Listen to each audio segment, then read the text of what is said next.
하나님의 말씀 우리 함께 봅니다. 구약성경 욥기 42장 1절부터 17절까지의 말씀입니다.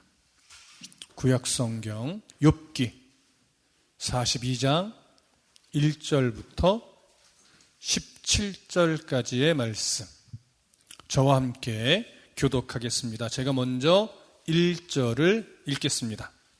욥이 여호와께 대답하여 이르되 주께서는 못하실 일이 없사오며 무슨 계획이든지 못 이루실 것이 없는 줄 아오니 무지한 말로 이치를 가리는 자가 누구니이까? 나는 깨닫지도 못한 일을 말하였고 스스로 알 수도 없고 헤아리기도 어려운 일을 말하였나이다. 내가 말하겠사오니 주는 들으시고 내가 주께 묻사오니 주여 내게 알게 하옵소서. 내가 주께 대하여 귀로 듣기만 하였사오나 이제는 눈으로 주를 배옵나이다. 그러므로 내가 스스로 거두어 드리고 티끌과 제 가운데에서 회개하나이다. 여호와께서 욥에게 이 말씀을 하신 후에 여호와께서 대만 사람 엘리바스에게 이르시되 내가 너와 내 두 친구에게 노하나니 이는 너희가 나를 가리켜 말한 것이 내 종 욥의 말같이 옳지 못함이니라. 그런즉 너희는 수소 7과 순양 7을 가지고 내 종 욥에게 가서 너희를 위하여 번제를 드리라. 내 종 욥이 너희를 위하여 기도할 것인즉 내가 그를 기쁘게 받으리니 너희가 오매한 만큼 너희에게 갚지 아니하리니라. 이는 너희가 나를 가르쳐 말한 것이 내 종 욥의 말같이 옳지 못함이라. 이에 대만 사람 엘리바스와 수아 사람 빌닷과 나아마 사람 소발이 가서 여호와께서 자기들에게 명령하신 대로 행하니라. 여호와께서 욥을 기쁘게 받으셨더라. 욥이 그의 친구들을 위하여 기도할 때 여호와께서 욥의 공경을 돌이키시고 여호와께서 욥에게 이전 모든 소유보다 갑절이나 주신지라. 이에 그의 모든 형제와 자매와 이전에 알던 이들이 다 와서 그의 집에서 그와 함께 음식을 먹고 여호와께서 그에게 내리신 모든 재앙에 관하여 그를 위하여 슬퍼하며 위로하고 각각 캐슈타 하나씩과 금고리 하나씩을 주었더라. 여호와께서 욥의 말년에 욥에게 처음보다 더 복을 주시니 그가 양 14,000과 낙타 6,000과 소 1,000결이와 암나귀 1,000을 두었고 또 아들 7과 딸 3을 두었으며 그가 첫째 딸은 여미마라 이름하였고 둘째 딸은 그시아라 이름하였고 셋째 딸은 게레나북이라 이름하였으니 모든 땅에서 욥의 딸들처럼 아리따운 여자가 없었더라. 그들의 아버지가 그들에게 그들의 오라비들처럼 기업을 주었더라. 그 후에 욥이 140년을 살며 아들과 손자 4대를 보았고 함께 읽습니다. 욥이 늙어 나이가 차서 죽었더라. 아멘. 할렐루야. 욥기 강의 마지막 시간입니다. 돌아보니까 작년 6월부터 시작을 했더라고요. 그래서 올해 6월 첫 주에 이제 첫 번째 주일에 욥기 강의 마지막 시간을 나눕니다. 1년 동안 참 고생하셨습니다. 하나님께서 드디어 욥에게 나타나셔서 두 번의 말씀을 주셨죠. 첫 번째 말씀을 하나님이 욥에게 질문으로 던지신 이후에 욥은 하나님 앞에 첫 번째 답변을 하면서 매우 성숙한 고백을 드렸습니다. 그런데 하나님이 원하시는 수준만큼의 고백은 아니었던 것 같습니다. 욥의 성숙한 고백은 욥의 시선으로 하나님을 바라보면서 깊은 고백을 하는 수준이었어요. 그러나 하나님이 원하시는 것은 뭐냐면 욥의 시선으로 하나님을 깊게 보는 것도 귀하지만 이제는 하나님의 시선으로 욥 자신을 보며 주변의 삶을 볼 수 있는 수준까지 하나님은 원하셨던 것 같습니다. 그래서 41장, 42장을 통해서 하나님은 두 번째 말씀까지도 주시면서 우리가 이미 살펴보았듯이 베헤못과 리워 야단까지도 언급하면서 하나님이 질문을 던지셨죠. 그 두 번째 하나님의 말씀을 듣고 나서 이제 드디어 욥이 두 번째 답변을 하면서 욥기가 정리가 됩니다. 자, 욥의 두 번째 답변부터 오늘 차근차근 살펴보겠습니다. 자, 먼저 1절부터 6절까지 우리 함께 읽겠습니다. 시작. 욥이 여호와께 대답하여 이르되 주께서는 못하실 일이 없사오며 무슨 계획이든지 못 이루실 것이 없는 줄 아오니 무지한 말로 이치를 가리는 자가 누구니이까? 나는 깨닫지도 못한 일을 말하였고 스스로 알 수도 없고 헤아리기도 어려운 일을 말하였나이다. 내가 말하겠사오니 주는 들으시고 내가 주께 묻겠사오니 주여 내게 알게 하옵소서. 내가 주께 대하여 귀로 듣기만 하였사오나 이제는 눈으로 주를 배옵나이다. 그러므로 내가 스스로 거두어드리고 티끌과 재 가운데서 회개하나이다. 아멘. 자, 욥이 먼저 하나님 앞에 이렇게 말합니다. 주께서는 못하실 일이 없사오며 무슨 계획이든지 못 이룰 것이 없는 줄 아오니 무지한 말로 이치를 가리는 자가 누구니이까?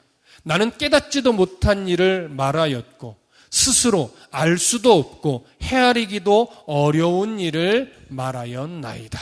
자, 이게 첫 번째 욥의 말이었는데 이 첫 번째 말 중에 주께서는 못하실 일이 없고 무슨 계획이든지 못 이루실 것이 없는 줄 압니다라고 하는 고백은 어떤 의미냐면 하나님께서 작정하신 일은 하나님의 뜻대로 결과가 주어지게 되어 있는데 사람이 어떠함에 따라서 하나님의 그 일이 바뀌어지는 일이 없고 어떤 악한 세력이 방해를 한다고 해서 하나님의 뜻이 이루지 못하는 그런 일은 절대 발생하지 않는다라고 하는 의미예요. 비록 사람이 볼 때에 의인이 계속해서 고난을 받고 사람의 눈으로 볼 때에 이상하게 악인이 계속 형통하는 것처럼 보이는 순간도 많이 있겠지만 그 모든 상황은 결국 하나님이 자신의 뜻을 이루어가는 그 여정의 한 모습일 뿐이라는 것. 이걸 욥이 이제 확실하게 인정하게 된 겁니다. 세상에서 일어나는 우리 눈으로 보여지는 모든 세상의 일들은요, 사실 사람의 이해의 한계를 다 넘어서 있다는 것을 욥이 보게 된 거예요. 그 세상의 모든 일은 결국 하나님의 섭리대로 어떻게 돼요? 진행되고 있어요. 그리고 하나님이 작정하신 목적지를 향해 달려가고 있습니다. 근데 이 부분을 우리가 절대 오해하지 말아야 될 부분이 뭐냐면 이것은 숙명을 말하는 게 아니라는 거예요.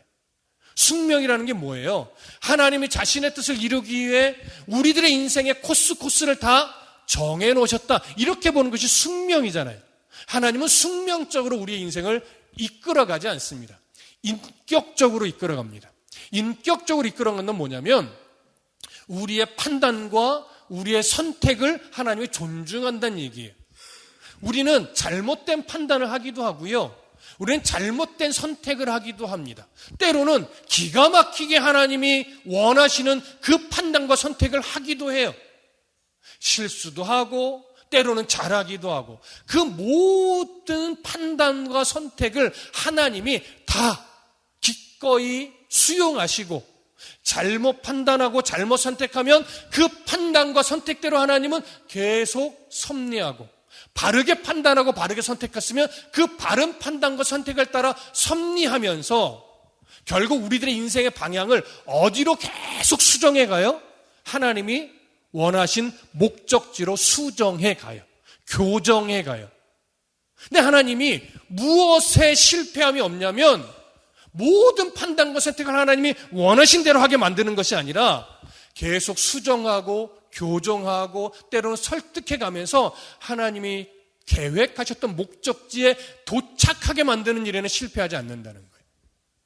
이게 기독교 예정론의 핵심이기도 합니다. 욥을 다뤄가시는 방법도 하나님이 욥이 요때는 이렇게 선택하겠지 이걸 알고 했다는 것이 아니에요. 그저 욥의 판단과 선택에 맡기신 거예요. 하지만 하나님은 욥을 향한 그 목적지 여기에 다다르게 하는 데는 하나님이 결코 실패하지 않는다라고 하는 것이죠. 이게 하나님의 주권이고 이게 하나님의 섭리입니다. 이런 하나님의 이 완전하신 통치, 완전하신 주권, 이것을 온전하게 인정하게 되고 깨닫게 된 욥이 이제 하나님 앞에서 이러한 하나님의 말씀을 인정하면서 하나님의 말씀 하나를 인용하여 지금 고백하는데 그 하나님이 하셨던 말씀이 뭐냐면 무지한 말로 이치를 가리는 자가 누구니까 이거예요. 이게 하나님이 이미 하셨던 책망의 말씀을 인용하여 스스로 욥이 고백하는 거예요. 그러면 무지한 말로 이치를 가르는 자가 누구이니까 라고 하는 것은 어떤 의미가 담겨 있냐면 욥이요 지금까지 사실 수많은 말을 해왔잖아요. 친구들과의 대화 속에서 그 수많은 말을 하면서 자기가 지금 하나님 앞에 말하고 있는 원망이나 탄식은 다 정당하다고 얘기했어요. 왜냐하면 자기는 실제로 이런 재앙을 받을 만한 잘못을 저지른 적이 없었기 때문에 내가 지금 하는 원망, 내가 지금 하는 탄식 이건 다 정당하다 이렇게 여겼었습니다. 그런데 하나님의 실패함이 없는, 하나님의 실수함이 없는 완전하신 통치, 절대 주권을 그가 보게 되고 깨닫게 되고 인정하게 되니까 그동안 자신이 정당하다고 여기며 내뱉었던 모든 말들은 하나님의 이치를 가리는 어리석은 말이었음을 그가 고백하게 된 거예요. 그래서 욥이 이렇게 말한 거예요. 나는 깨닫지도 못한 일을 말하였고 스스로 알 수도 없고 헤아리기도 어려운 일을 말하였나이다. 자기 자신이 지금까지 함부로 말했다는 거예요, 결국은. 그러니 하나님이 책망했던 무지한 말로 이치를 가리는 자가 누구냐? 바로 욥, 자기 자신이라는 고백을 이렇게 말하는 겁니다. 제가 이 말씀을 정리하면서 이번 한 주 동안 마음이 무거웠던 내용이 있어요. 제가 한 주 동안 왜 마음이 무거웠냐면 이번 한 주 동안 제가 욥기도 마무리하고 그 데살로니가 후서도 마무리하면서 다음 주부터 다시 시작될 창세기 강해와 에베소서 강해도 좀 몇 주 동안 계속 준비를 하고 있거든요. 근데 여러분 또 이미 창세기 강해와 성경 공부까지 하신 분들은 또 창세기 강해야 이러실지도 모르겠지만 창세기 강해는 이미 15년 전에 했던 거예요. 책도 많이 못 봤어요. 그래서 이번에는 책도 이미 더 10권 이상 더 준비를 했고 내가 그동안 미처 보지 못했던 것 또 살펴보지 못했던 것까지 다 살펴서 이번에 조금 더 심플하지만 자세하게 해야 되겠다 이런 마음으로 준비를 하게 됐어요. 근데 창세기 1장 물론 다음 주에도 얘기를 드리겠지만 창세기 1장을 준비하면서 가장 요즘에 논쟁이 되는 것이 뭐냐면 그러니까 유기적 진화론이에요. 유기적 진화론. 어느 교단에서는 최근에요. 유기적 진화론에 대한 주장을 이단으로 규정을 해버렸어요. 이게 옳으냐 그러냐는 나중에 말씀을 드릴 거예요. 근데 이걸 준비하면서 도대체 하나님의 창조론과 진화론을 어떻게 봐야 될까에 대한 깊은 고민을 제가 지금 하고 있는데 제가 참 좋아하던 잘잘법이라는 유튜브에 나오는 그 한 목사님이 이 또 진화론과 창조론에 대해서 언급을 하셨는데 제가 인정하기는 조금 어려운, 조금 난해하게 정리를 하더라고요. 왜 이걸 이렇게 정리하지라고 여기면서 그분의 다른 말씀을 여전히 좋아해요. 근데 이 부분만큼은 좀 불편해지는 거예요. 왜 이렇게밖에 얘기를 못하지? 분명 저보다는 훨씬 신학적 깊이가 깊고 훨씬 더 공부를 많이 하신 분임에도 불구하고 제가 동의가 안 되는 거예요. 그러면서 다른 주장들이나 이런 견해들을 조금 저렇게밖에 못해? 이런 생각이 저한테 드는 거예요. 그러면서 이 욥기를 정리하면서 무슨 생각을 하게 됐냐면 이태희 목사야, 네 주장은 완벽하냐? 이런 거예요. 물론 이단적 사설만큼은 단호하게 끊어야 됩니다. 이단적 사설이 아니라면, 예수 그리스도의 십자가의 죽음을 부정하는 게 아니라면 무조건 그들의 주장은 틀렸어, 나는 옳아, 이렇게 말하는 것이, 이렇게 주장하는 것이 나도 무지한 말로 이치를 가리는 자의 모습일 수 있겠구나, 이 생각을 하게 됐어요. 이런 생각을 하고 있는 차에 어떤 분이 이 유신론적 진화론에 대해서 이야기를 하면서 어떤 교단에서 유신론적 이 진화론을 이단으로 너무 판결한 것에 대해서 조금은 성급했던 것 같다. 나는 그걸 동의하는 입장은 아니지만, 그분의 말이에요. 나는 그 유신론적 진화론을 인정하지는 않지만 그걸 이렇게 빨리 이단으로 규정하는 건 아직은 조금 시기상조인 것 같다, 이런 말을 하는데, 제가 이 무지한 말로 이치를 가릴 수 있다 나도 라고 하는 인정을 하게 되면서 그분의 말이 조금 동의가 되는 거예요. 이 부분은 이제 또 다음 주부터 이제 차근차근 설명을 드릴 거예요. 도대체 유신론적 진화론이 뭔데 목사님이 저렇게 강조를 하나? 이건 창세기 강의 시간에. 자, 욥은요, 정당하다고 여겼는데, 나의 항변은 정당하다고 여겼는데, 하나님이 얼마나 크고 놀라우신 전능하신 분인가를 더 깊고 넓게 보게 되고 인정하게 되면서, 하나님, 나는 정당했다고 여길지 모르나 내가 무지한 말로 이치를 가리는 자였습니다, 이렇게 고백을 하는 거예요. 여러분, 저뿐만이겠습니까? 우리들도 이 세상을 살아가다 보면 나는 옳고 너는 틀려, 이런 식의 이해를 가질 때가 많아요. 근데 그런 이해를 가질 때요, 한 번쯤은 정말 내가 옳은가? 혹시 나도 무지한 말로 지금 이치를 가리는, 그렇게 함부로 또는 가볍게 무엇인가를 말하는 그런 사람은 아닐까라는 생각을 한 번쯤은 하셔야 될 것 같습니다. 욥은 지금 자신의 정당하다고 여겼던 마음까지도 내려놓고 그저 하나님만이 옳습니다, 이런 인정을 하게 되는 거예요. 그러나 우리는 이건 알잖아요.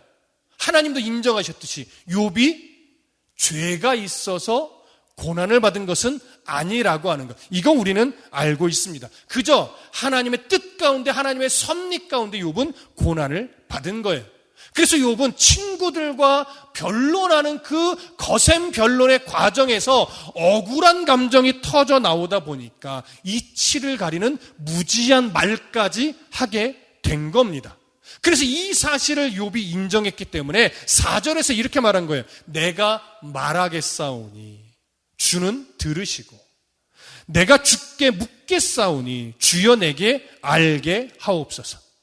여기 보면 욥이 하나님 앞에 이렇게 말했어요. 내가 말하겠습니다, 또 내가 주께 묻겠습니다, 이렇게 표현하는 것으로 볼 때 욥이 뭔가 하나님께 말을 많이 하고 싶다라는 의미처럼 여겨지지만, 이 표현은요, 욥이 지금 말하겠다는 데 강조점이 있는 게 아니에요.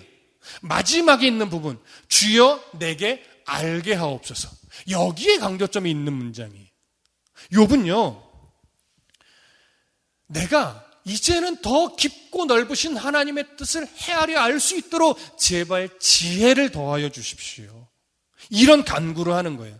지금 이 시간이 지나 인생을 또 살아가다 보면 여전히 힘겨운 일을 마주하게 될 것이고, 때로는 억울한 일을 만나게도 될 것이고, 여전히 힘겹고 내가 막 분노가 일어날 만한 일을 마주하게 되겠지만, 그런 상황이 닥쳤을 때 또 무지한 말로 이치를 가리지 않을 수 있도록 하나님 내게 지혜를 주십시오, 이런 간구를 하는 거예요. 이건요, 우리들이 끊임없이 하나님 앞에 간구하며 기도해야 될 내용 중에 하나예요. 하나님, 오늘 내가 하도 열이 받아서 무지한 말을 내뱉어 버렸어요. 하나님의 영광을 가렸어요. 나를 도와주셔서 그런 상황이 닥쳤을 때 무지한 말을 내뱉지 않고 하나님이라면 어떻게 하셨을까를 고민하며 하나님이 기뻐할 만한 말을 하는 성도가 되게 해주십시오. 그런 지혜를 주십시오. 이렇게 간구하는 거죠. 하나님, 저 오늘 너무 억울해서 내가 무지한 말을 내뱉어 버렸네요. 내가 너무 화가 나서 너무 힘들어서 무지한 말을 내뱉어 버렸네요. 하나님, 나를 도와주세요. 지혜를 주세요. 이게 지금 욥의 간절한 간구입니다. 욥이 이런 간구를 하나님 앞에 드리면서 5절에서 이렇게 말했어요. 내가 죽게 대하여 귀로 듣기만 하였사오나 이제는 눈으로 주를 배움나이다. 무슨 의미겠습니까? 지금 하나님의 그 크고 위대하신 절대 주권을 내가 온전하게 깨닫지 못했을 때는 내가 하나님을 아는 줄 알았는데 하나님을 아는 게 아니라 그저 하나님에 대해서만 알았던 것입니다. 이제 하나님이 나를 외면하지 않고 나에게 오셔서 그 끊임없이 질문을 던져주심으로 인해 이제 내가 하나님에 대해서 알던 그 신앙의 수준이 이제 하나님을 아는 신앙으로, 하나님을 경험하는 신앙으로 이제 바뀌었습니다. 성장했습니다.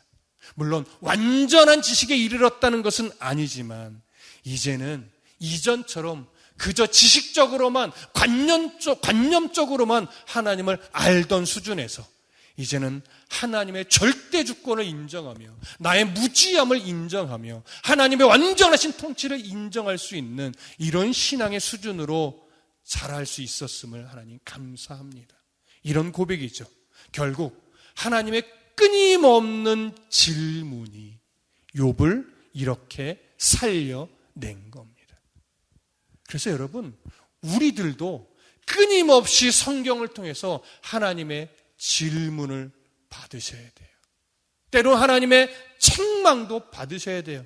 그 가운데 하나님은요, 질문과 책망만 하시는 분이 아니라 위로도 주시는 분이죠.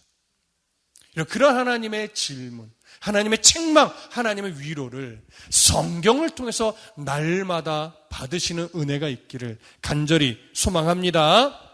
욥이 마지막으로요, 이렇게 말해요. 그러므로 내가 스스로 거두어드리고 티끌과 제 가운데에서 회개하나이다. 자, 이 구절을 얼핏 보면 어떤 생각을 하게 되냐면 욥이 마지막에 가서 이제 자신의 죄를 인정하고 고백하며 회개했구나, 이렇게 문득 생각하게 돼요. 그런데 학자들 중에 그렇게 말하는 이도 있어요. 그러나 이런 해석은요, 조금 지나친 해석이에요. 왜냐하면 우리가 지금 계속 살펴봤듯이 욥에게 나타나신 하나님이 욥을 정죄했나요? 욥 정죄하지 않았어요. 그러나 욥의 시선을 바꿔주기 위해 책망은 했어요. 하나님 욥을 정죄하지 않았단 말이에요. 따라서 오늘 여기서 욥이 내가 티끌과 제 가운데 회개합니다 라고 했더니 이 회개라는 단어의 의미를 조금 바르게 이해할 필요가 있습니다. 자, 그래서 어디 한 구절을 보냐면 뒤에 11절, 조금 있다가 살펴볼 구절인데요, 11절을 보시면 중간에 이런 고백이 있어요. 그를 위하여 슬퍼하며 위로하고 각각 캐시트 하나씩과 금고리 하나씩을 주었더라. 이런 구절에 나오고는 이게 관계 회복이 일어나는 과정 중에 한 대목이에요. 근데 여기 보니까 위로하고라고 된 표현이 있죠. 이 위로로 번역된 히브리 단어가 지금 여기 본절에서 회개로 번역된 히브리 단어와 똑같은 단어예요. 그러니까 지금 여기서는 회개로 번역을 하고 뒤에서는 위로로 번역을 했어요. 그러면 욥의 고백에 담긴 회개를 그냥 지금처럼 회개로 이해하는 게 옳을까요? 위로로 이해하는 게 옳을까요? 여러분, 위로라고 번역을 하는 게 더 옳습니다. 자, 왜 그러느냐? 자, 욥은요, 처음에 이렇게 말했죠. 내가 스스로 거두어드리고, 이게 뭐냐면 어떤 의미냐면 지금까지 친구들과 변론하면서 제가 한 함부로 내뱉었던 그 경솔한 말들, 이걸 이제 내가 반성합니다. 회개합니다. 이런 의미예요. 이제는 함부로 경솔하게 하나님에 대해서 말하지 않겠습니다. 이런 의미예요. 그리고 나서 또 말하죠. 내가 티끌과 재 가운데서 회개합니다. 이 티끌과 재 가운데라는 것이 어떤 말이냐면, 자, 잘 들으세요. 지금 하나님이 두 번의 말씀을 주셨고 욥이 지금 첫 번째 대답을 하고 두 번째 대답을 했잖아요. 이때쯤이면 욥이 막 모든 것이 회복되었다라고 여길 수 있지만 지금 욥의 실제 현재 상황은 회복이 된 게 있어요, 없어요? 현재 없어요. 아직 모든 것을 잃어버린 상태도 그대로고 온몸이 질병의 상태로 고통 중에 있는 것도 지금 여전히 똑같아요. 아직 바뀐 게 하나도 없단 말이에요. 그러니까 지금 하나님 앞에 두 번째 대답하는 이 상황에서도 욥은 몸이 아파요. 그냥 아픈 게 아니에요. 그냥 죽고 싶을 만큼 아파요. 지금 여전히 이 말을 하는 이 와중에도. 그런데 욥이 말하는 거예요. 내가 티끌과 재 가운데서 아직도 육신이 고통 중에 있어서 정말 죽고 싶을 만큼 아픈 이 상황 중에도 내가 회개합니다가 아니라 내가 위로를 받습니다. 이 얘기예요. 왜 위로를 받아요? 자기의 질문에는 답이 주지 않았지만 하나님의 절대 주권과 나의 연약함과 하나님이 완전한 통치를 이루고 있고 어떤 악의 세력도 욥을 함부로 공격할 수 없으며 또 하나님이 능력이 부족하여 욥을 악의 세력에 뺏긴 것도 아니고 하나님 욥을 정죄한 것도 아니고 여전히 하나님이 욥을 사랑하고 계신다. 이 사실을 욥이 깨닫게 되니까 이제 자기 질문에 대답해 주지 않는다 하더라도 욥은 이 사실을 발견한 그 사실 하나만으로 욥은 뭐예요? 위로가 됐던 거예요. 너무나 큰 위로가 됐던 거예요. 그 위로는요, 이제 이 질병이 고쳐지지 않아도 아무런 문제가 없는 위로예요. 그 수많았던 소유를 다시 하나님이 나에게 돌려주지 않아도 아무런 문제가 되지 않는 그런 위로였어요. 그래서 여러분, 우리가 오해하지 말아야 될 게 욥이 고통을 잘 견뎌내고 또 하나님 앞에 나는 이제 다 괜찮아요 라고 하나님이 원하는 고백을 드렸기 때문에 그것이 조건이 돼서 하나님이 나중에 복을 2배로 주셨구나 이렇게 생각하는 건 잘못된 거예요. 그렇지 않아요. 그것과 상관없이 욥은 그저 지금 하나님이 어떤 분인지를 더 깊고 넓게 만난 이것 하나만으로 충분한 위로를 진짜 받았던 겁니다. 이걸 지금 진심으로 고백하는 거예요. 그러면 한 가지 정리할까요? 욥이 친구들과 대화에서 정말 하나님의 이치를 가지는 좀 경솔한 말을 많이 내뱉었잖아요. 그걸 어떻게 봐야 될까요? 그건요, 욥의 죄가 아니라 그건 욥의 부족함이고 연약함입니다. 우리도 돌아보세요. 오늘도 하나님 앞에 연약한 말을 내뱉고 오신 분 있으실 거요. 어쩌면 예배 은혜 받고 나가면서 문 열고 나가면서 또 하나님 앞에 경솔한 말을 내뱉으며 나가시는 분도 있을 거요. 오늘은 잘 견뎠는데 내일 딱 되면서 내일 눈을 뜨면서부터 또 경솔한 말을 하는 분도 있으실 거요. 하나님은 그걸 다 죄로 정죄하지 않습니다. 인생을 살면서 우리 안에 아직도 남아있는 연약함이요 부족함으로 하나님이 보시지 그걸 우리의 죄의 내용으로 죄의 제목으로 여기지 않으신단 말이에요. 이해되시죠? 자, 이제 다시 성경으로 돌아갑니다. 욥기 42장 7절부터 9절까지 우리 함께 읽겠습니다. 7절부터 9절. 자, 시작. 여호와께서 욥에게 이 말씀을 하신 후에 여호와께서 대만 사람 엘리바스에게 이르되 내가 너와 네 두 친구에게 노하나니 이는 너희가 나를 가리켜 말한 것이 내 종 욥의 말같이 옳지 못함이니라. 그런즉 너희는 수소 7과 순양 7을 가지고 내 종 욥에게 가서 너희를 위하여 번제를 드리라. 내 종 욥이 너희를 위하여 기도할 것인즉 내가 그를 기쁘게 받으리니 너희가 우매한 만큼 너희에게 갚지 아니하리라. 이는 너희가 나를 가리켜 말한 것이 내 종 욥의 말같이 옳지 못함이니라.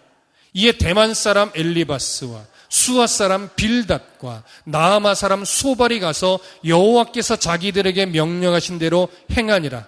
여호와께서 욥을 기쁘게 받으셨더라. 자, 하나님이 세 친구에게 지금 진노하셨습니다. 그러면서 이는 너희가 나를 가리켜 말한 것이 내 종 욥의 말같이 옳지 못하다 이렇게 지적하셨어요.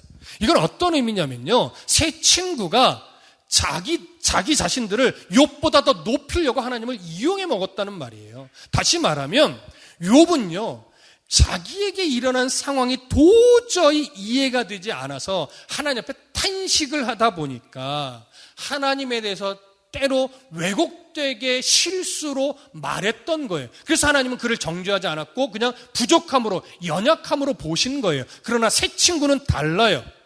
새 친구들은요, 내 말이 곧 하나님의 말이야. 우리는 하나님 말을 대변하는 거야. 이렇게 주장하면서 하나님을 왜곡되게 만들었어요. 그래서 이건 하나님의 진노의 대상이 되었던 거예요. 그래서 목사들이 강단에서 하는 말은 굉장히 중요한 거예요. 목사들이 함부로 설교하고 함부로 성도들을 가르칠 때 하나님의 진노는 더 클 거라는 말이 성경 곳곳에 있잖아요. 그래서 사역자, 목회자, 말씀을 가르치는 위치에 있는 자들은요, 더 긴장하며 더 하나님의 뜻에 어긋나지 않기 위해 더 몸부림치면서 설교를 해야 돼요. 말씀을 가르쳐야 돼요. 그런 긴장감을 절대 잃어버려서는 안 됩니다. 자, 그래서 하나님이 지금 이 친구들을 진노하시는데, 그렇다면 하나님 이 친구들의 신앙 자체를 거부하신 걸까요? 여러분, 그렇진 않아요. 그들의 신앙 자체를 거부하신 거라면 지금 회개할 기회를 주지 않지요. 속죄의 기회를 주지 않습니다. 하나님은 그들의 신앙을 자체를 부정하신 것이 아니기 때문에 욥에게 가서 재물, 내가 정해준 숫자의 재물을 욥에게 가지고 가서 욥이 제사장이 되어 너희를 위해 속죄 제사를 드려주고 욥이 너희들을 위해서 중보 기도를 하게 해라. 그렇게 하면 내가 너희들을 용서해 줄게. 이렇게 말씀하신 거예요. 그래서 실제로 이들이 하나님의 말씀을 아멘으로 받고 하나님이 정해주신 그 재물을 그대로 가지고 가서 욥을 제사장이 되게 하여 욥이 대신 속죄 제사를 드리게 합니다. 물론 성문화돼서 제사장 제도가 있었던 건 아니지만 하나님이 제사장처럼 제사를 드리라고 명령하신 거예요. 그리고 제사장의 위치에서 중보 기도를 하게 해요. 그랬더니 하나님이 세 친구들의 죄를 용서해 주신 겁니다. 이 장면만큼은 욥이 속죄 제사를 인도하고 욥이 중보 기도를 드려서 친구들의 죄를 용서하게 만드는 이 장면만큼은 욥의 모습에 누구의 모습에 투영되어 있어요? 우리들을 위해 십자가에서 죽어주시고 우리의 죄를 용서해 주신 예수 그리스도의 대제사장이시며 희생 제물 대신 또 중보자 되신 예수 그리스도의 모습이 이 장면만큼은 투영되어 있는 게 맞습니다. 자, 이해되시죠? 자, 그래서 이 내용 중에 한 가지 우리가 주목해 봐야 될 것이 뭐냐면 8절에 세 친구에게 이렇게 하나님 말해요. 너희가 우매한 만큼 너희에게 갚지 아니하리라. 다시 말하면 너희들의 잘못이 매우 크지만 내가 욥이 드리는 제사와 욥의 중보 기도를 통해 너희에게 벌을 내리지 않고 용서해 줄 거야. 이런 말이에요. 자, 이들이 끝까지 주장하던 인과응보가 여기서 옳게 적용이 됐습니까? 인과응보가 이미 깨졌습니까? 이미 깨졌죠. 여러분, 하나님의 기본적인 속성은 인과응보가 맞습니다. 그러나 이 세상을 통치하실 때 하나님이요, 인과응보로 다스리지 않아요. 인과응보가 아니다라는 것이 아니고, 만일 하나님이 정말 고지곧대로 인과응보로 다스리면 우리는 여기 앉아 있을 수 있을까요? 세상에 몇이나 살아있을까요? 하나님이요, 인과응보의 공의의 하나님이시지만 사랑의 하나님이기도 해요. 우리의 죄보다, 우리의 연약함보다, 우리의 실수보다 우리를 사랑하신 하나님의 사랑이 훨씬 더 커요. 그 사랑이 우리의 죄를 덮고, 그 사랑이 우리의 실수를 덮고, 그 사랑이 우리의 연약함을 덮어주시기 때문에 오늘 우리가 하나님의 자녀로서 예배할 수 있는 거예요. 욥은 이렇게 우리의 실수보다 크신 하나님, 우리의 죄보다 크신 하나님, 우리의 연약함보다 훨씬 더 크신 사랑으로 우리와 함께 해주신 그 하나님을 발견한 거예요. 오늘 우리도 그 크신 하나님의 사랑을 발견할 수 있는 은혜가 있기를 소망합니다. 이렇게 세 친구는 하나님 앞에 인과응보의 대가를 치르지 않고 큰 사랑으로 용서를 받았습니다. 자, 이제 마지막 구절 볼까요? 10절부터 17절. 자, 함께 읽겠습니다. 시작. 욥이 그의 친구들을 위하여 기도할 때 여호와께서 욥의 곤경을 돌이키시고 여호와께서 욥에게 이전 모든 소유보다 갑절이나 주신지라. 이에 그의 모든 형제 자매와 이전에 알던 이들이 다 와서 그의 집에서 그와 함께 음식을 먹고 여호와께서 그에게 내리신 모든 재앙에 관하여 그를 위하여 슬퍼하며 위로하고 각각 캐시타 하나씩과 금고리 하나씩을 주었더라. 여호와께서 욥의 말년에 욥에게 처음보다 더 복을 주시니 그가 양 14,000과 낙타 6,000과 소 1,000결이와 암낙이 1,000을 두었고 또 아들 7과 딸 3을 두었으며 그가 첫째 딸은 여미마라 이름하였고 둘째 딸은 그시야라 이름하였고 셋째 딸은 게렌 합북이라 이름하였으니 모든 땅에서 욥의 딸들처럼 아리따운 여자가 없었더라. 그들의 아버지가 그들에게 그들의 오라비들처럼 기업을 주었더라. 그 후에 욥이 140년을 살며 아들과 손자 4대를 보았고 욥이 늙어 나이가 차서 죽었더라. 자, 욥이 친구들을 위해서 속죄 제사를 드리고 친구들을 위해 중보 기도를 해 주었을 그때에 이제 성경은 이렇게 말해요. 여호와께서 욥의 곤경을 돌이키시고 여호와께서 욥에게 이전 모든 소유보다 갑절을 주신지라. 자, 일단은 가장 먼저 어떤 회복을 주셨을까요? 육체의 회복을 주셨을 거예요. 건강하게 해주셨을 겁니다. 그러고 나서 두 번째로 모든 소유를 갑절로 풍성하게 주신 거예요. 여기서 아까도 얘기했지만 한 가지 조심하셔야 될 것. 욥이 멋지게 인내했기 때문에 이런 갑절의 은혜를 주신 것일까요? 그렇지 않습니다. 욥의 고백에도 있었죠. 회복되지 전혀 않은 상태에서 이미 욥은 하나님 앞에 위로를 받았어요. 그것으로 욥은 충분했습니다. 하나님은 그것에 대한 지금 보상을 주시는 것이 아니에요. 이거 오해하지 마세요. 종종 이 갑절의 보상을 욥이 잘 견디어낸 하나님의 보상처럼 이야기하게 되는데 그렇다면 그렇지 않은 상황은 어떻게 이해하실 거예요? 하나님이 이 땅에서요 세상적인 복을 안 주시는 경우도 있어요. 안 주셔도 우리는 하나님 만나면요 욥처럼 큰 위로를 받아요. 그것으로 충분한 인생이 먼저 되어야 돼요. 무슨 말씀 이해되시죠? 그러면 하나님이 지금 주신 이 갑절의 복은 어떻게 이해되느냐? 그건요 욥이 고난을 잘 견뎌내는 결과가 아니라 하나님이 이 세상 사람들에게 보여주고 싶은 게 있는 거예요. 뭐요? 욥이 죄 때문에 고난받은 게 아니라는 것. 이걸 하나님이 세상 가운데 드러내 보여주고 싶은 거예요. 그래서 욥이 죄 때문에 고난받은 것이 아니라고 하는 그 증거로 갑절의 복을 하나님이 허락해 준 겁니다. 그리고 욥을 하나님이 얼마나 풍성하게 여전히 사랑하셨는지 그 사랑을 증명하기 위해 주신 증거일 뿐이에요. 그래서 이 갑절로 주셨다라는 말씀을 바로 이어서 어떤 내용이 나타나는 거냐면 11절 보세요. 이에 그의 모든 형제와 자매와 이전에 알던 이들이 다 와서 그의 집에서 그와 함께 음식을 먹고 여호와께서 그에게 내리신 모든 재앙에 관하여 그를 위하여 슬퍼하며 위로하고 각각 캐시타 하나씩과 금고리 하나씩을 주었더라. 이 내용으로 연결한 겁니다. 이게 무슨 내용이냐면 이전에 욥이 재앙을 받았을 때 욥을 조롱하고 저주하고 떠났던 수많은 사람들, 형제도 있고 아내도 있고 주변 이웃도 있어요. 다 떠났어요. 욥을 조롱하고. 너 죄를 져서 이런 결과를 받는 거잖아. 욥이 그때 얼마나 억울했겠습니까? 그런데 하나님이 다시 욥을 회복시켜주자 그들의 눈에 뭐가 보여요? 아, 욥이 죄 때문에 재앙을 받은 게 아니었구나. 여전히 하나님은 욥을 사랑하셨구나. 이걸 확인하고 나서 그들이 욥에게 찾아온 거예요. 그러면서 어떻게 했대요? 슬퍼했대요.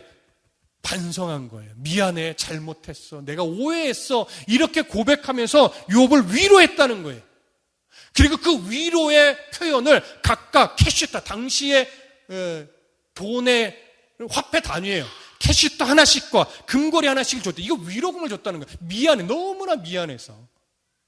이렇게 관계 회복이 일어난 겁니다.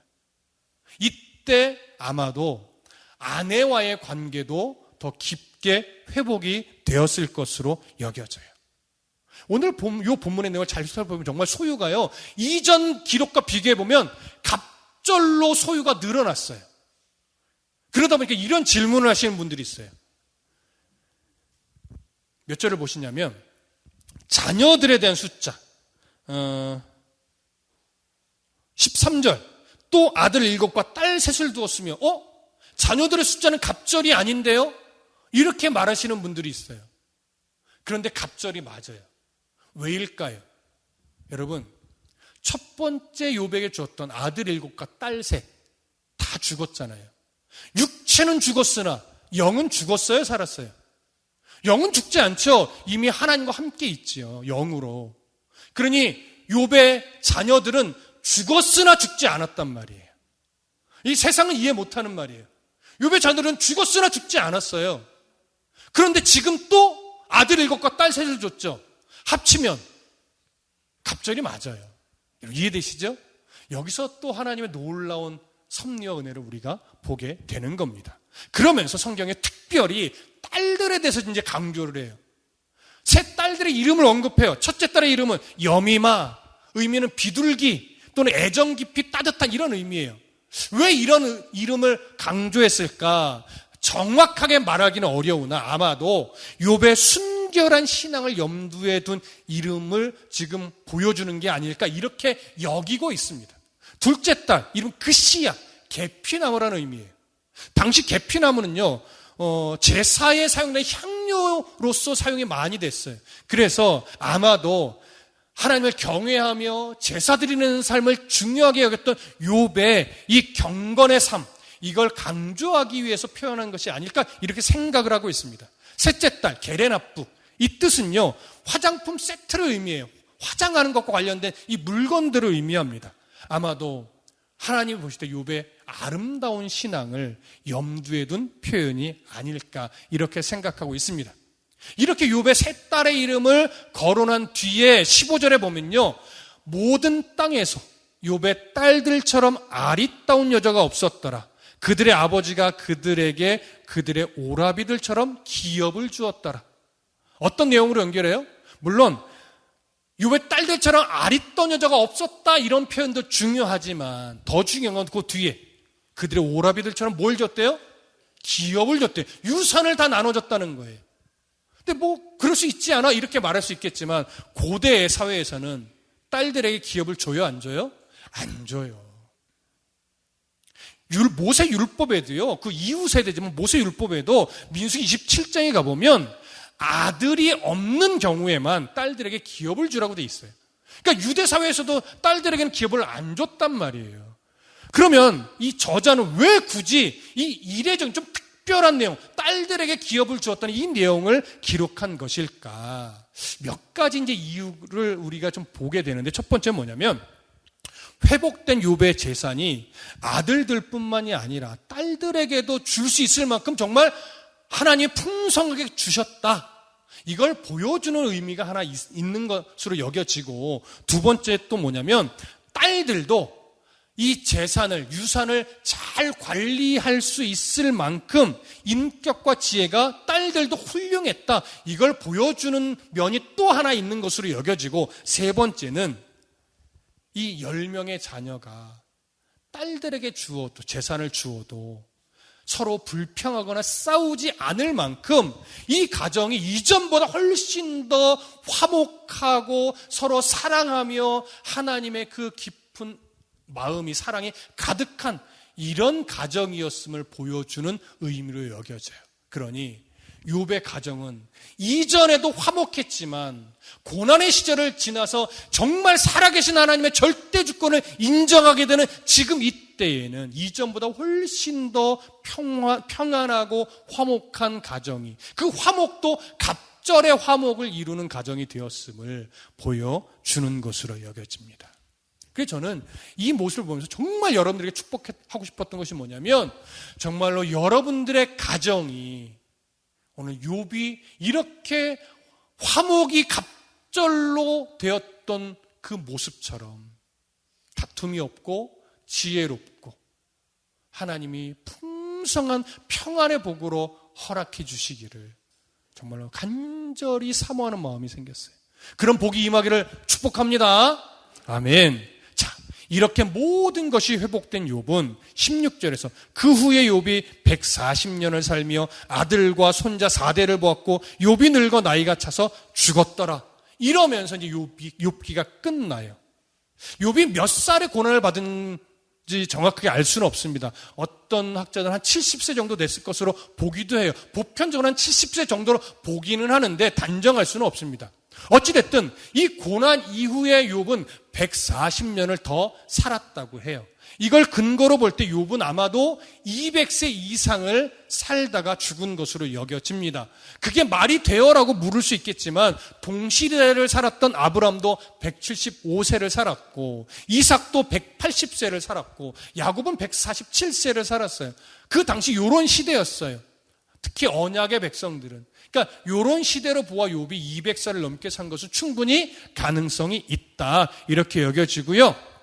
여기서 한 가지, 욥기에서 사실은 하나의 키처럼 작용하는 존재가 누구예요? 사탄이에요. 사실 사탄의 존재와 사탄이 행한 일만 이야기했어도 이렇게까지 장황하게 안 왔을 거예요.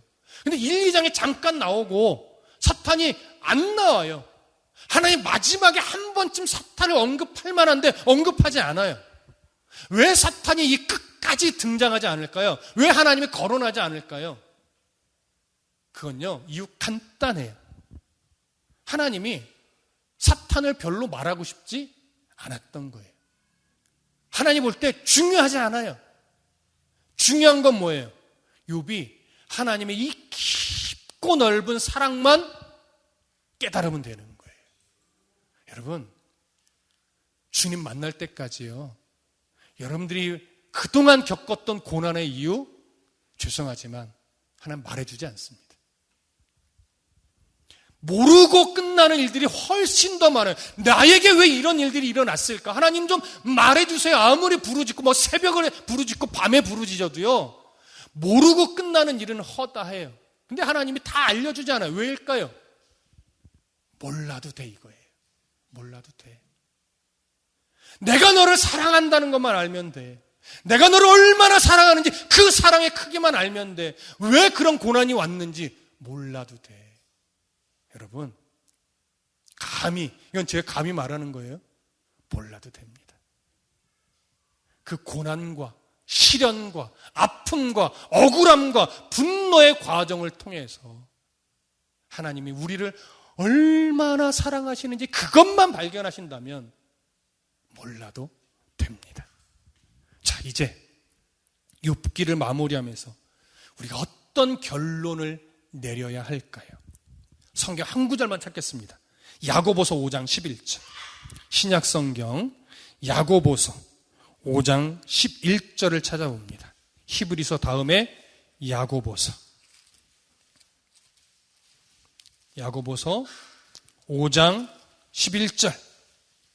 자, 찾으셨으면 함께 읽겠습니다. 야고보서 5장 11절. 자, 함께 읽습니다. 시작. 보라, 인내하는 자를 우리가 복되다 하나니 너희가 욥의 인내를 들었고 주께서 주신 결말을 보았거니와 주는 가장 자비하시고 긍휼히 여기시는 이신이라. 자, 야고보가 욥의 모든 인생을 정리하면서 요 한 구절로 정리했어요. 한 구절로. 근데 여기 보니까 인내하는 자를 우리가 복되다 하는데 하나님이 너희가 욥의 인내를 들었다는 거예요. 그러면서 주께서 주신 결말을 보았대요. 욥이 견뎌냈던 모든 순간을 정리하면서 너희가 주께서 주신 결말을 보았대요. 지금 여기에는요, 야고보가 욥을 칭찬하지 않아요. 그래서 욥의 인내를 언급하면서 욥이 이런 인내를 가질 수 있었던 이유는 주께서 주신 결말 때문이라는 거예요. 욥의 결말이 아니에요. 욥이 이루어낸 인내의 결말이 아니에요. 욥의 인내는요, 주님이 주신 결말이에요. 다시 말하면 욥의 그 인내의 역사는 욥을 향한 주님의 완성이라는 거예요. 다시 말하면 욥의 결말은 욥이 인내한 결과물이 아니라 욥을 향한 하나님의 사랑의 완성의 결과물이라는 거예요. 이거 잘 이해하셔야 돼요. 그래서 욥기는 결국 욥을 사랑하신 하나님의 사랑의 완성, 하나님의 완전한 사랑, 욥을 향한 하나님의 완전한 사랑의 결과가 바로 욥기입니다. 모든 사람이 인생을 살면서 욥처럼 고난과 시련을 마주할 수밖에 없습니다. 그러나 그 고난과 시련을 모두가 자기만의 방법으로 견디어냅니다. 하지만 그 인생의 세파를 거친 이후에 뒤를 돌아보면 한때 그 모든 고난을 내 힘으로, 내 노력으로 내가 견뎌낸 줄 알았는데 조금 더 인생을 살다 뒤돌아보면 결국 하나님이 내 편에 서셔서 나로 하여금 견딜 수 있도록 사랑과 은혜를 베풀며 도와주신 그 결과였구나. 이걸 인정하게 되는 거죠. 이렇게 하나님이 붙잡고 견뎌내게 만드신 결과물의 대표적인 모델로 하나님이 욥을 제시하는 거예요. 욥의 인내는 결국 하나님을 향한 욥의 사랑이 아니라 욥을 향한 하나님의 사랑 때문에 가질 수 있었던 인내였습니다. 하나님이 사탄에게 욥에 대한 시험을 허락하신 이유는 하나님을 향한 욥의 사랑 때문이 아니라 욥을 향한 하나님 자신의 사랑 때문이었습니다. 사탄이 던지는 고난 앞에서 욥이 어떤 반응을 보이든지 하나님은 욥을 포기하지 않고 사랑해 내기로 하나님이 작정하셨던 겁니다. 하나님은 이 일에 실패하는 분이 아니죠. 하나님은 자신의 사랑을 완성하시는 분입니다. 그래서 욥기의 이야기가 우리에게 진짜 교훈이 되는 이유는 욥처럼 인내하자 이런 요구 때문이 아니라 욥을 향한 하나님의 그 완전한 사랑이 욥으로 하여금 결국 하나님의 절대 주권, 하나님의 완전한 통치를 인정하게 만들었기 때문입니다. 이러한 욥을 향한 하나님의 완전하신 사랑은 오늘도 우리들 각자 개개인의 삶에 동일하게 주어지고 있습니다. 이것을 인정하게 될 때, 나도 인정하게 될 때 이것이 우리에게 교훈이 되는 거예요. 우리를 향한 하나님의 완전하신 사랑은 결국 어디서 우리에게 증거로 보여줬어요? 십자가 위에서. 예수님이 날 위해 죽으신 생명을 내어주신 그 완전한 사랑 때문에 오늘 욥기 이야기가 내 이야기가 될 수 있는 겁니다. 욥을 향한 하나님의 그 완전하신 사랑이 나를 향한 완전한 사랑으로 적용할 수 있는 이유가 바로 예수 그리스도 때문입니다. 이제 우리의 인생을 돌아봅시다. 우리에게 이 하나님의 완전한 사랑이라는 소망이 없다면 우리는 살아가는 이유가 없어요. 그러니 우리들의 인생을 통해서 결국 욥이 만난 하나님을, 욥에게 주어진 하나님의 완전한 사랑을 우리도 꼭 경험하게 되기를, 그 완전한 사랑을 우리도 꼭 인정하게 되기를 간절히 소망하고 축복합니다. 오늘 이 찬양을 드릴 거예요. 지금까지는 결국엔 주님이셨네라고 고백하면서 내 인생을 자꾸 돌아보는 찬양을 드렸다면 오늘은요, 이제 험난하고 고단했던 내 인생을 되돌아보는 것이 아니라 변함없이 내 삶에 함께 하셨던 하나님의 그 완전한 사랑을 노래하는 찬양을 드리십시다. 십자가에서 이루신 완전한 사랑, 그 사랑을, 사랑 이야기가 완전한 사랑이라는 제목으로 이미 불렀더라고요. 그래서 제가 전화드렸어요. 악보 좀 보내주세요. 성도들하고 욥기의 결론으로 이 하나님 완전한 사랑을 노래하고 싶습니다. 그래서 악보를 받았고 오늘 여러분들과 나누려고 합니다. 한번 들어보십시오.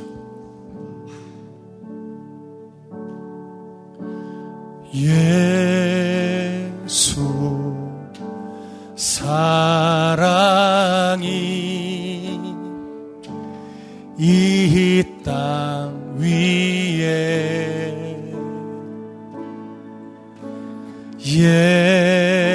예수 사랑은 완전했네.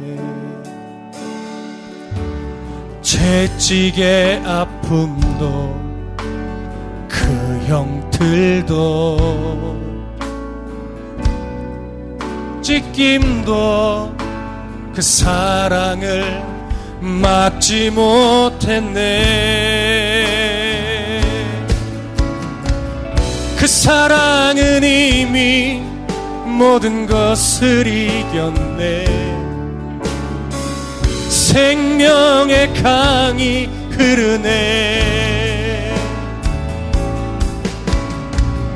그 사랑의 힘이 열방을 덮었네. 완전한 사랑 이루기 위해 이 땅에 오셨네. 이 완전한 사랑을 우리 함께 찬양합시다. 예수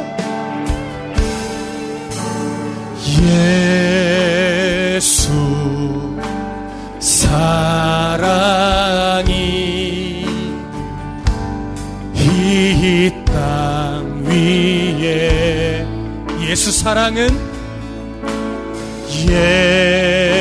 예수 사랑은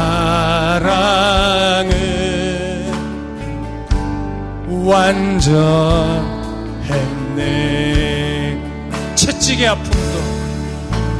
채찍의 아픔도 그 형틀도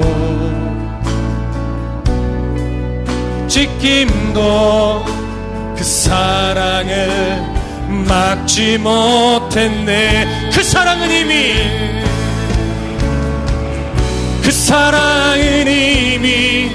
모든 것을 이겼네. 생명의 강이 흐르네. 그 사랑의 힘이 열방을 덮었네. 완전한 사랑 이루기 위해 이 땅에 아멘. 그 사랑은 이미 모든 것을 이겼네. 그 사랑은 이미 모든 것을 이겼네. 생명의 강이 흐르네. 그 사랑의 힘이 열방을 덮었네. 난 사랑 이루기 위해 있다. 우리 주 여러분 한번 머리 듣고 완전한 사랑을 소망하며 기도하겠습니다. 주여 하나님, 오늘 우리가 힘겨운 삶을 살아갑니다. 고단한 삶을 살아갑니다. 어려운 삶을 살아갑니다. 그러나 그 사랑의 힘이 오늘 우리를 덮습니다.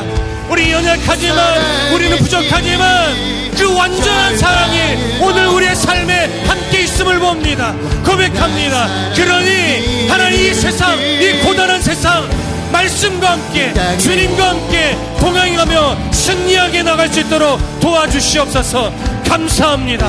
완전한 사랑, 그 크신 사랑, 이 열방을 덮는 사랑, 나의 연약함을 덮는 사랑, 그 사랑으로 오늘도 승리하며 나아가는 우리 모두가 될 수 있도록 아버지 도와주시옵소서. 감사합니다. 감사합니다. 열방을 덮는 사랑 감사합니다. 나의 연약함을 덮는 사랑 감사합니다. 오늘도 그 사랑이 이미 승리했습니다. 감사합니다.